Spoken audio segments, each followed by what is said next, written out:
सब इतने अच्छे से चल रहा था, तो आखिर ऐसा क्या हुआ कि इतना उन्नत और विकसित गांव एक रात में ही वीरान हो गया। दरअसल उसका एक कारण था। जैसलमेर का एक दीवान सालम सिंह सालम सिंह एक बहुत ही क्रूर और निर्दय दीवान था, और उसके क्रूर होने के पीछे भी एक कहानी है। दोस्तों, एक ऐसी रहस्यमय जगह जहां पर एक ही रात में 84 गांव के लगभग 600 घरों के लोग अचानक गायब हो गए। कहाँ गए किसी को नहीं पता। मैं जिस गांव की बात कर रहा हूँ उस गांव का नाम है कुलधरा। ऐसा माना जाता है कि यह एक श्रापित गांव है। ऐसे क्या कारण थे जिसकी वजह से इस गांव को श्रापित मानने लगे, और आखिर ऐसे कौन से राज हैं जो आज भी उस गांव में दफन हैं। तो पिछले 200 सालों से कुलधरा वीरान पड़ा है, जो कभी एक बहुत ही खुशहाल और आबाद गांव हुआ करता था, लेकिन आज वो बंजर पड़ा है और सिर्फ एक टूरिस्ट प्लेस बन के रह गया है। ऐसा माना जाता है कि हिंदुस्तान में जो सबसे डरावनी या भूतिया जगह है उनमें कुलधरा का नाम दूसरे नंबर पे आता है। वहाँ के लोकल निवासियों का ऐसा कहना है कि वहाँ पर भूत प्रेत का साया है। रात में उस गांव से कभी पायल बजने की आवाज़ सुनाई देती है तो कभी किसी के रोने की आवाज़ सुनाई देती है। कई लोग ऐसा बताते हैं कि जब वो वहाँ पर घूमने गए तो उन्हें अपनी गाड़ियों के शीशों पर बच्चों के हाथ के निशान मिले।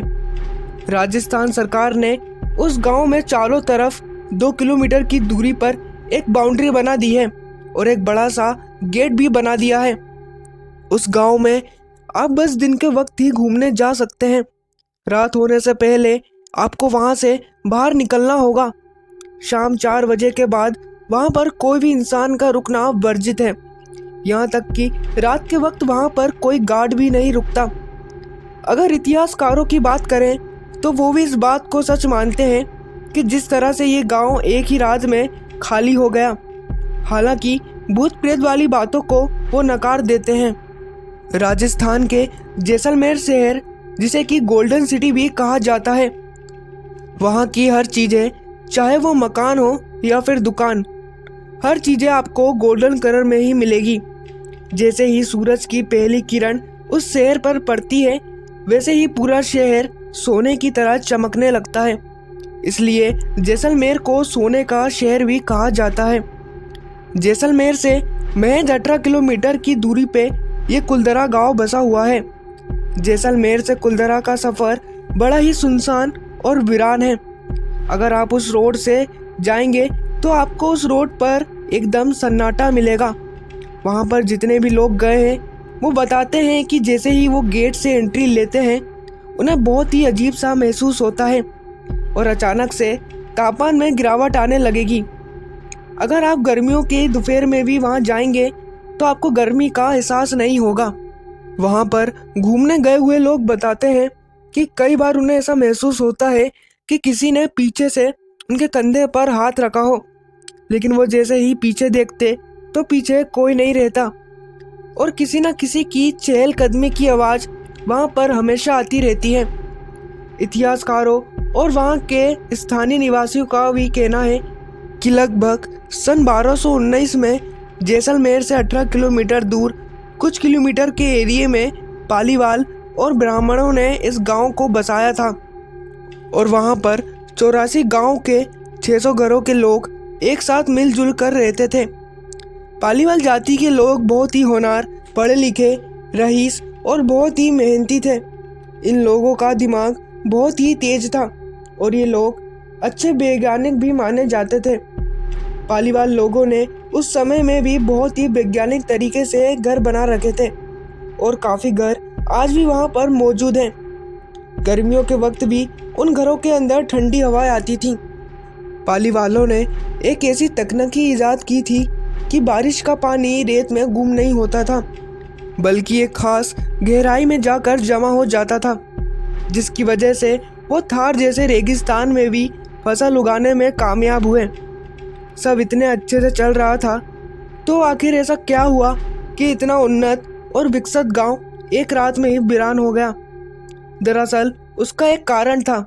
जैसलमेर का एक दीवान सालम सिंह सालम सिंह एक बहुत ही क्रूर और निर्दय दीवान था और उसके क्रूर होने के पीछे भी एक कहानी है। दरअसल जब वो 11 साल का था तब उसी की नज़रों के सामने उसके पिता की गर्दन काट दी गई थी किसी राजद्रोह के आरोप में। उसी घटना ने इतना क्रूर और निर्दय बना दिया था। कहते हैं कि सालम सिंह सोनार किले पर कब्जा करना चाहता था और पूरे राज्य को हथियाना चाहता था। उसने सोनार किले से कुछ ही कदमों की दूरी पर अपना भी किला बनवा लिया और उसने उसकी ऊंचाई सोनार किले से भी ऊंची रखी। पर वहां के राजा को ये बात पसंद नहीं आई कि उसके महल से ऊंचा उसके दीवान का महल हो। तो राजा ने सालम सिंह के महल के ऊपर की 2 मंजिलों को तोड़वा दिया। सालम सिंह कद काठी में बहुत ही ऊंचा था, वो किसी हैवान से कम नहीं लगता था। सालम सिंह औरतों में भी बहुत बदनाम था। औरतें उसका नाम सुन के ही कांप जाती थीं। कोई भी औरत उसके महल की परछाई से भी होकर नहीं गुजरना चाहती थी। एक दिन सालम सिंह कुलधरा गांव का दौरा कर रहा था, तभी उसकी नज़र एक पुजारी की बेटी पर पड़ती है और उसकी नीयत खराब हो गई। उस लड़की को पाने के लिए उसने बहुत कोशिश की और अलग अलग तरह के लगान लगाए ताकि पालीवाल ब्राह्मण उसके सामने झुके और वो अपनी मांग पूरी कर सके। पर पालीवाल ब्राह्मण बहुत ही उन्नत और रईस थे और इसी वजह से उसकी ये चाल कामयाब नहीं हो पाई। यहाँ तक कि उसने उस लड़की को कई बार अगवा करने की भी कोशिश की, पर वो उसमें भी कामयाब नहीं हो पाया।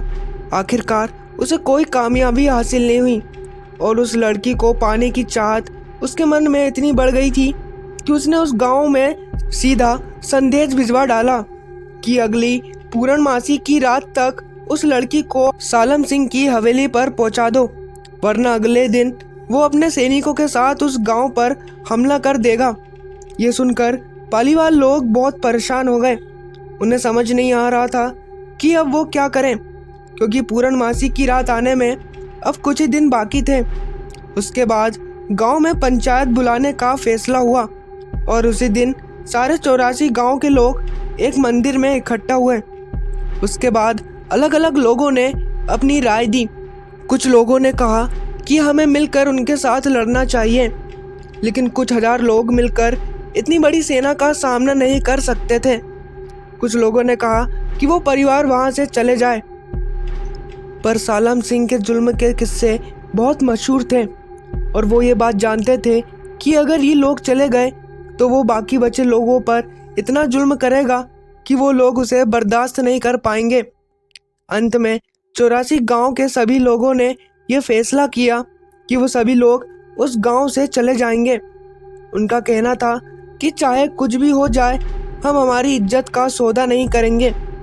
जब गांव छोड़ने का फैसला हुआ तो वो ये बात जानते थे कि अगर इसमें जरा सी भी देर हुई तो ये बात कहीं ना कहीं से बाहर निकल जाएगी और सालम सिंह तक पहुंच जाएगी। तब उसी रात उन लोगों ने गांव छोड़ने का फैसला किया और लोगों से कहा कि अपने साथ सिर्फ सबसे ज़रूरी और कीमती सामान लो और चलो।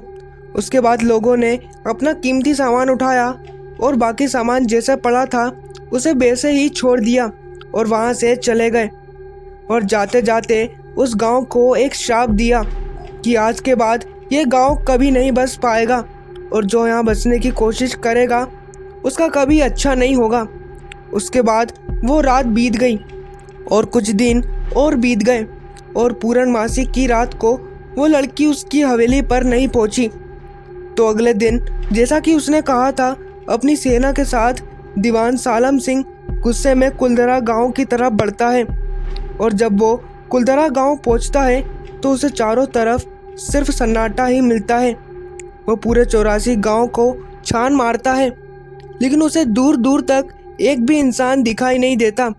उसके बाद वहाँ के सैनिकों ने भी वहाँ पर बसने की कोशिश की, क्योंकि कुलधरा गांव वहाँ पर बहुत ही अच्छे से बसा हुआ था और वहाँ पर किसी चीज़ की कोई कमी नहीं थी, पर वो वहाँ पर कभी नहीं बस पाए।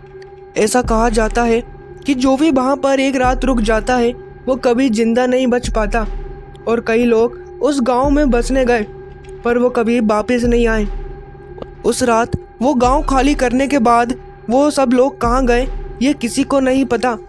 इतिहासकार कहते हैं कि वो लोग अलग अलग जगह जाकर बस गए और कभी वापस नहीं लौटे, और तभी से ये गांव श्रापित और भूतिया जगह में बदल गया। दोस्तों, अगर आपको ये स्टोरी पसंद आई हो तो वीडियो को लाइक और चैनल को सब्सक्राइब कर बेल आइकन पर क्लिक कर देना, ताकि हमारी वीडियो आपके पास सबसे पहले पहुंच सके।